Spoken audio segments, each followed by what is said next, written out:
सास की समझदारी, प्रेरणादायक कहानी। माँ बेटे से, तुम थोड़ा एडजस्ट नहीं कर सकते? पराए घर से आई है ना। देखो बेटा, शादी के बाद हर किसी को थोड़ा बहुत एडजस्ट करना ही पड़ता है, क्योंकि शादी कोई मजाक नहीं है या कोई गुड्डे गुड़ियों का खेल नहीं जो तुम इसे तोड़ने की बात कर रहे हो। संध्या जी ने अपने बेटे सुमित को समझा रही थी।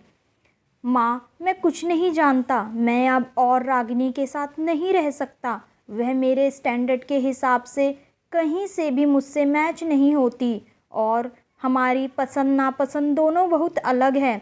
मैं कैसे इस रिश्ते को निभाऊंगा? मैं जानती हूँ सुमित बेटा, लेकिन तुम्हें क्या लगता है, क्या तुम सिर्फ एडजस्ट कर रहे हो? कहीं ना कहीं रागिनी भी तुम्हारी आदतों से अनजान है और वह भी तो तुम्हारे साथ निभा कर रही है ना। माँ, मैं कुछ नहीं जानता। अब बस मैं अपने दोस्तों के साथ घूमने जा रहा हूँ। ऐसा कहकर सुमित गुस्से में बाहर चला गया। संध्या जी एक बहुत ही आधुनिक विचारों वाली, समझदार और सबसे मिलकर चलने वाली महिला हैं। घर के अलावा वो समाज के कार्यों में भी बढ़ चढ़कर हिस्सा लेती थी।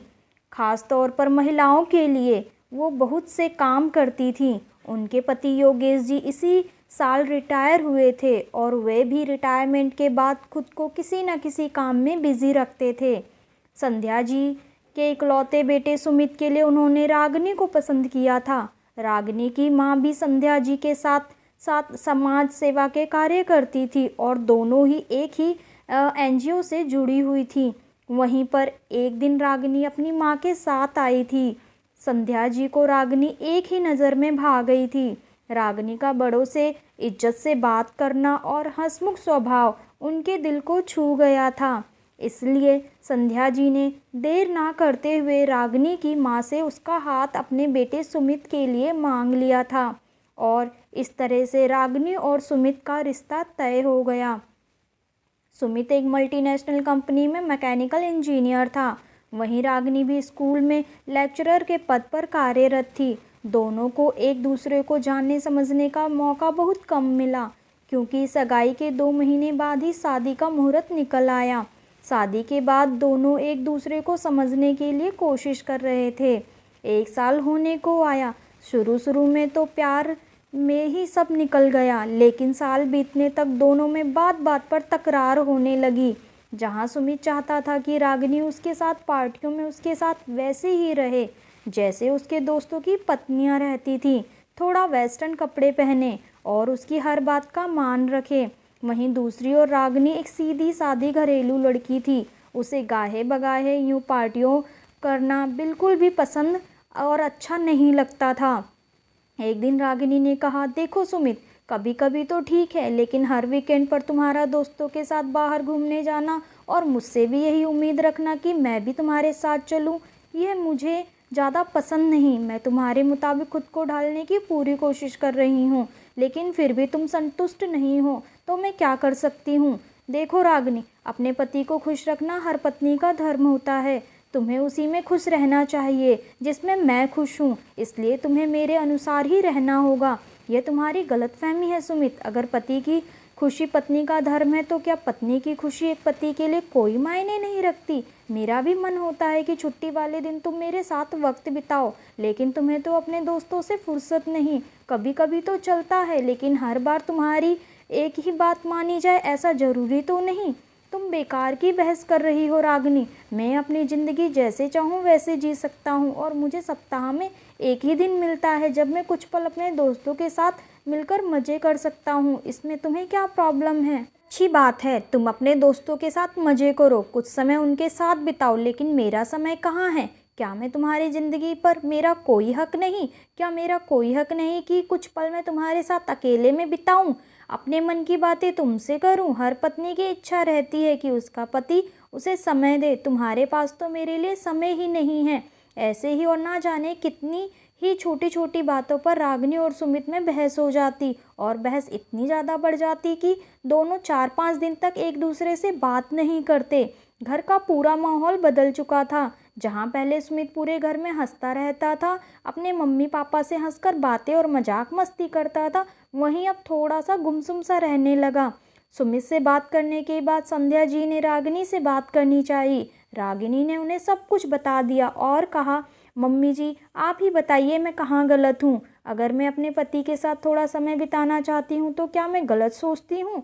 जब भी सुमित के साथ उनके दोस्तों के पार्टी में जाती हूँ तो सुमित अपने दोस्तों के साथ बातों में पूरी तरह मस्त हो जाता है और मैं वहाँ खड़े खड़े बोर हो जाती हूँ। मैं क्या करूँ? मुझे कुछ समझ नहीं आ रहा। सुमित के अनुसार मैं बहुत ही पारंपरिक दिखती हूँ और मुझे ओढ़ने पहनने का बिल्कुल भी ढंग नहीं, लेकिन कभी कभी पार्टी में उनके साथ में जींस टॉप पहनकर भी जाती हूँ।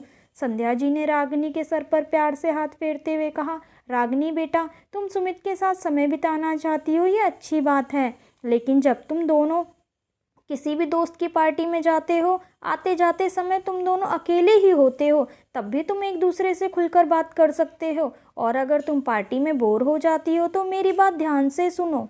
सुमित के सब दोस्त शादीशुदा हैं, तुम उनकी पत्नियों से क्यों नहीं अच्छी दोस्ती कर लेती? इससे क्या होगा कि तुम्हारी भी कुछ सहेलियां बन जाएंगी और तुम्हें भी पार्टी में जाने से कोई परेशानी नहीं होगी। अपनी सासू माँ से यह सब सुनकर रागिनी को थोड़ा सुकून सा मिला। उसने कहा, मम्मी जी आप मुझे कितने अच्छे से समझती हैं। जिस बात के लिए हम इतने दिनों से लड़ झगड़ रहे थे, एक ही चीज़ को लेकर हमारे बीच में बात बात पर बहस हो जाती थी, उसी बात को आपने कितनी आसानी से चुटकियों में सुलझा दिया। संध्या जी ने यह बात सुनकर हंसने लगी। रागिनी बेटा, मैं एक समाज सेविका हूँ, शायद तुम भूल गई हो, और यह परेशानी तो बहुत छोटी सी थी। रागिनी हंसकर अपनी सासू माँ के गले लग गई। संध्या जी को याद आता है कि कैसे जब उसके और उसके पति के बीच में झगड़ा होता था तो उनकी सासू माँ उनके झगड़े का नाजायज़ फ़ायदा उठाती थी और अपने बेटे को और भी फिजूल की उल्टी सीधी पट्टी पढ़ा के उनके खिलाफ कान भरती रहती थी, जिससे कि संध्या जी और उनके पति योगेश जी में बात ना के बराबर होने लगी। दोनों में प्यार कम और झगड़े ज़्यादा होने लगे थे। संध्या जी अपनी सासू माँ की हर चाल से वाकिफ़ थी, इसलिए उसने धीरे धीरे अपने झगड़े को योगेश जी के साथ मिलकर खुद ही सुलझाने शुरू कर दिए। वह पूरी कोशिश करती थी कि अगर उनके और उनके पति के बीच में थोड़ी सी भी बहस हो, वह सासू माँ तक ना पहुँचे, क्योंकि वह बहस सासू माँ के पास अगर पहुँच भी गई तो भयंकर झगड़े का रूप ले लेती थी। अब संध्या जी की सासू माँ तो नहीं रही, लेकिन ज़िंदगी में उन्हें एक सीख ज़रूर मिली। उन्होंने मन ही मन यह फैसला कर लिया था कि जब उनके बेटे सुमित की शादी होगी और उनकी बहू आएगी तो वो अपनी सास की तरह ऐसा कोई काम नहीं करेंगी जिससे उसके बेटे का परिवार टूटने की कगार पर आ जाए। वह पूरी कोशिश करेगी कि उसके बेटे बहू के बीच की बहस को सुलझाकर वो हमेशा उनके बीच का प्रेम को कायम रख सके। और आज अपनी बहू को समझाकर उन्होंने आधा काम भी कर लिया था। शाम को सुमित घर आया और संध्या जी से माफ़ी मांगने लगा। उसे बहुत अफसोस हो रहा था कि उसने अपनी माँ से ऊंची आवाज़ में बात की।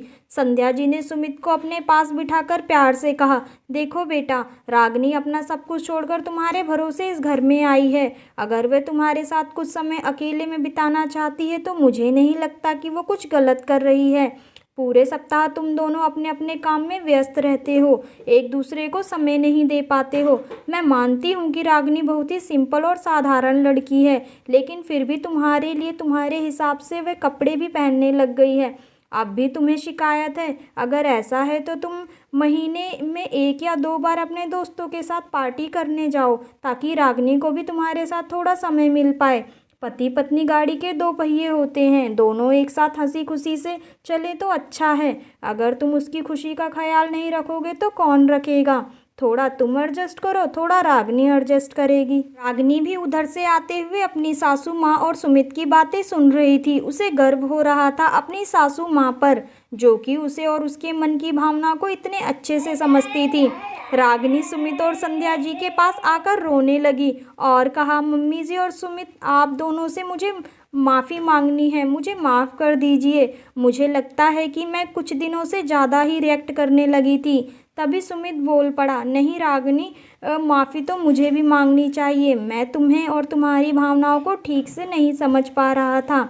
तभी संध्या जी उठ खड़ी हुई और कहने लगी, अगर तुम दोनों इसी तरह बार बार सॉरी बोलने लगे तो मुझे एनजीओ जाने के लिए लेट हो जाएगा। इसलिए फटाफट अपना काम निपटाओ और मेरे लिए एक गर्मा गर्म चाय बना कर लाओ।